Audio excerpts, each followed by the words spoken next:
Hi everyone, welcome to the video.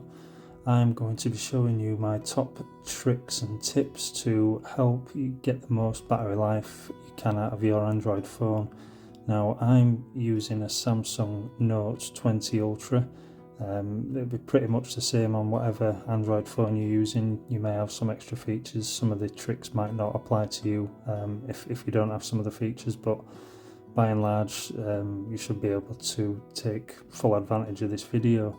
So let's dive right in.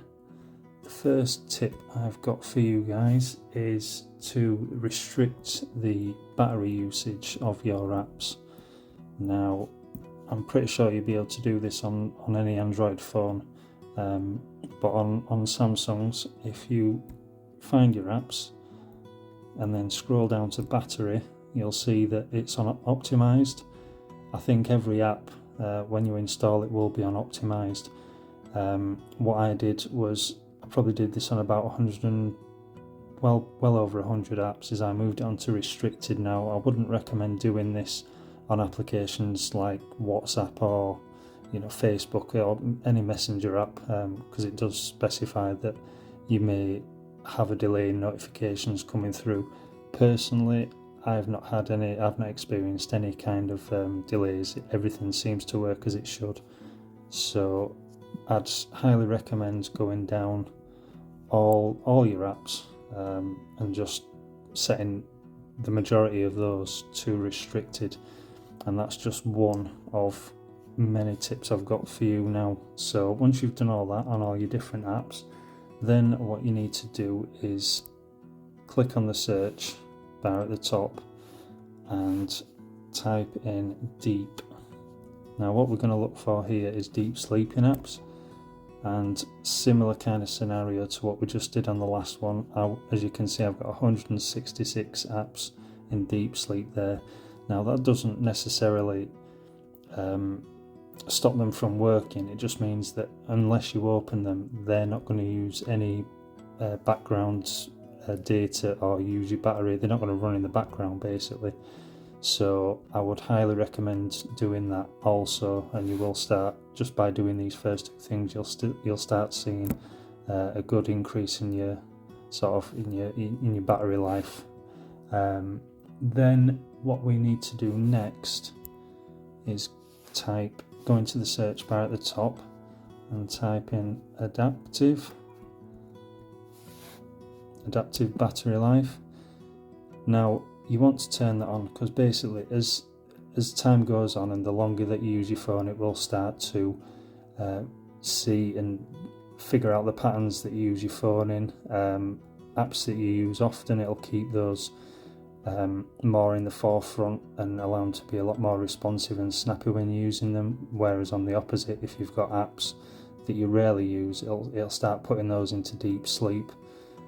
So I would highly recommend turning that on to help get an increase in your battery life. Then on to the next one. Now personally, I turn this off straight away because I found that it doesn't really make any difference, and you need to go into connections and then down to mobile networks, and it's this voice over LTE. Basically it's just a better quality sound when you're speaking to somebody on the phone. Personally, it doesn't bother me. I can still make out every word that they're saying with it turned off. If you want to turn it on, feel free. It will use a little bit more battery power, so personally, like I say, I can still hear everybody clearly, so I don't bother having that on. And then similar to that is Wi-Fi calling. Now that is a similar kind of thing to what I've just shown you, voice over LTE, but Wi-Fi calling uses your Wi-Fi, if you're connected to Wi-Fi, to broadcast the call. The call sort of comes through your Wi-Fi instead of through the cell towers. Even just having this on all the time, if you never make calls, you'll find that is still using your battery up. If you don't, it's just a higher quality call that you won't notice if it's not turned on. So for that reason alone, keep it turned off, you'll get better battery life. Then another thing is if we go into location and then click details, if you go into location services, you've got Wi-Fi scanning and Bluetooth scanning. Now, I don't have those on. I use my phone every day. It's linked up to my Android car stereo, and I use a GPS every day. It never has any problems locating me. It knows exactly where I am. It knows what side of the street you're on if you're walking. I don't see the point in having these on. If you do have them on, even if you're not using GPS, your Wi-Fi is constantly scanning. Every so often it's looking for Wi-Fi routers or any other devices that'll help it pinpoint the location. Same again with the Bluetooth scanning. These are just two things that even if you're not actively using Wi-Fi or Bluetooth, or even using your GPS to navigate anywhere, you'll find that they're still running in the backgrounds very often, and helping drain your battery life unnecessarily. So I would definitely turn these off. I've had them on for years, to be honest, but once my battery life started taking a hit after the last update, I turned those off, and I've not noticed any degradation in GPS locating whatsoever. So definitely get those turned off. And another one is this Google location accuracy. That's just another thing similar to what I've just shown you there. Turn that off. Again, you won't notice any difference or any degradation in the abilities for it to locate exactly where you are. I don't know whether it helps if you're in sort of big supermarkets or something where you've got the objects restricting, if you're not outside, it may struggle a little bit to locate exactly where you are, but for the most part, you don't really need those on, to be honest. It won't make it any harder for your phone to locate exactly where you are, and on the plus side, you'll be saving yourself battery. And lastly, now not all phones will have this, but this phone, I think most phones have it these days, is your always on display. For ages I've had it on, but I realised there wasn't much point in having it on, because it's most of the time you're not looking at your phone, and there are ways to show you the always on display when you need it. So let me just go back to, let's find that properly.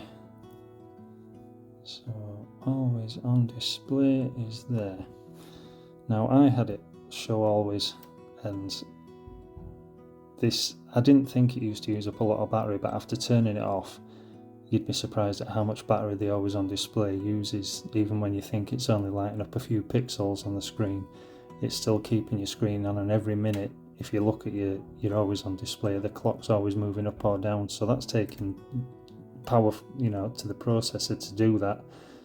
If your always on display is turned off, it doesn't need to do that, and I found that this is definitely a good thing to do if you want to save some battery life. So what I've done is I've clicked on tap to show, and I've also got another setting on. So basically, tap to show, tap your screen, the screen will light up for 10 seconds, or the always on display will, just enough to show you if you've got any notifications, and it'll turn itself off again. But what I also have enabled, which I've not shown you yet, is if you go into the search bar, and let's get rid of this pen, raise to wake, or it might be called lift to wake, can't actually remember, I think it's lift to wake, yeah, there you go. So lift to wake, what I found is literally just by lifting your phone, it'll turn on the screen, but then you can put it back down again and the screen will turn off. Same again as the last one. Tap to show, it's just enough to show if you've got any notifications, and then it'll turn back off again. So yeah, that is pretty much all my main tips there to show you how to increase your battery life. Like I say, before I started doing all this, my phone used to die by about 7 or 8 o'clock at night at the latest, and now I can get to bedtime, which is 11, 12 o'clock midnight. So the phone's been on for 16 hours. Probably used about 3 to 4 hour screen on time, and I've still got 20 to 30% left. So it definitely makes a big difference. I'll leave you with that. Feel free to take from it what you will, and you'll have to excuse that notification. Some kids keep kicking footballs in the back garden. Yeah, have a look through this video. Do all the settings that I've advised you to do. You won't be disappointed at all. Let me know in the comments how it's worked for you, whether you've seen an increase in your battery life, and I will see you in the next one. Thank you.